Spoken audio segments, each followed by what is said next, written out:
এমনকি এই যে সাংবাদিক বন্ধুরা আজকে এসেছে এখানে আমাদের নিউজ কাভার করতে, তাদেরকেও ধরলো, তাদেরকে গুণ করলো, তাদেরকেও আমাদের সাথে গুণ করলো, পাঠালো, তাদেরও কাউকে সবাই মিলে একসাথে সেই করতে পারলাম না।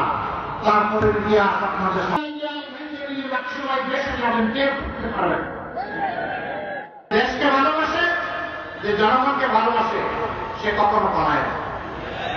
হ্যাঁ, গাল করা বলে দিয়েছিলেন সেই চুপ ডাকাতের লিডার যে আমি অমুকের মেয়ে, আমি পালাবো না।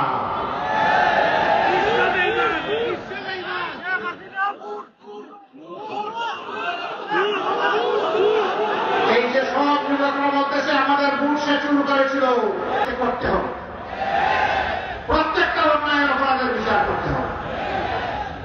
এ ভাইরা, জাতিকে এরা 53টি বৎসর কায়দায় কৌশলে আবার প্রশ্ন করেছে, যদি আপনার জীবনের সময় লেগে এসেছিলেন 4 তারিখে সাংবাদিক তাকে জিজ্ঞেস করেছিল বা আপনি সাংবাদিক কাজ করছেন, এই অমুক শিশুকে তুলে নিয়ে আজকে কেন এই পুলিশ সামনে এসেছেন? তিনি বলেছিলেন সন্তান আমার একটা নয়। আমি আমার দেশের ওই সমস্ত মানুষকে আহ্বান জানাবো, একটু শহীদদের রক্তের প্রতি সম্মান দেখান মেহেরবানি। আমার বন্ধু ভাইদের প্রতি অধিকার ভোগ করতে চাই। আমরা এও বলেছি, এটাও আমরা চাই না দেশে একটা পরিবর্তন হলে বিভিন্ন ধরনের উপাসনালয় খারাপ থাকতে হবে, এটাও চাই।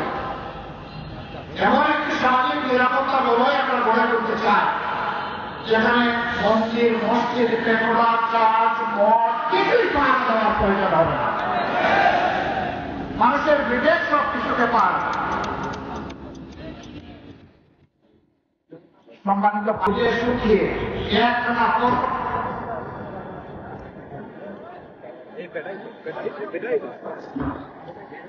একখানা 15 দিন এই গুরু দায়িত্ব তারা পালন করেছে। আলহামদুলিল্লাহ, আল্লাহ শুকর। মাদ্রাসা রাস্তায় নেমেছে, সাফাই রাস্তায় নেমেছে, পাহারা দিয়েছে, সাধারণ জনগণ রাস্তায় নেমেছে, পাহারা দিয়েছে, হাতে হাত করে বলেছে এই দেশ সম্প্রদায় সম্প্রীতির দেশ। আমরা কোন দুষ্কৃতিকারীকে এখানে কোন মতলব হাসিল করতে দেব না। আমরা ঘোষণা করেছি করতে হবে, প্রত্যেকটা অন্যায়ের অপরাধের বিচার করতে হবে। এ ভাইরা, জাতিকে এরা 53টি বৎসর কায়দায় কৌশলে টেলিভিশনের বিচার করে।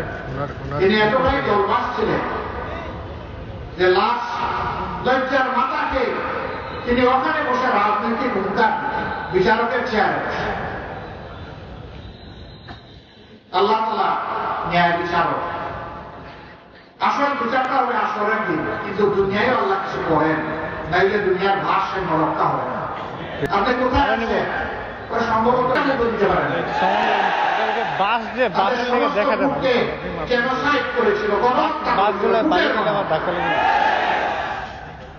এর নৈতিক সাহস ছিল না দেশে থাকার, এই জন্য দেশ থেকে তারা পালিয়ে গেছে। লাগবে না আসলে।